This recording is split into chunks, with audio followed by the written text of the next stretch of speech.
Nasa mahigit 100 Pilipino naman ang na-stranded sa Pilipinas matapos na kanselahin ang kanilang mga flight sa gitna pa rin ng paglala ng mga pag-atake sa Middle East.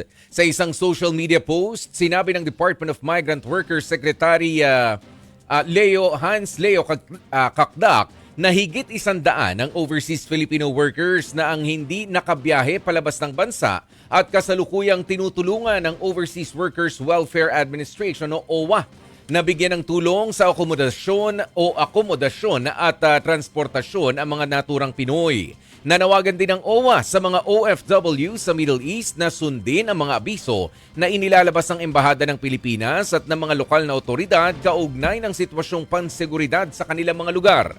Sa isang pahayag, pinayuhan din ng ahensya ang mga Pinoy na tukuyin ang pinakamalapit na evacuation centers o mga ligtas na kanlungan at maging handa sa mga emergency alert. Iwasan din daw ang mga lugar na may posibleng banta sa seguridad. Hinimok din ng ahensya ang mga OFW na makipag-ugnayan sa embahada at sa mga hotline ng OWA para sa agarang tulong kung kinakailangan.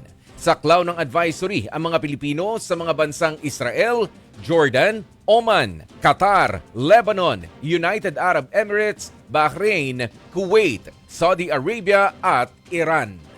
Mga kapatid, ako po si Ruth Cabal. Dito tayo sa totoo, dito tayo sa True FM.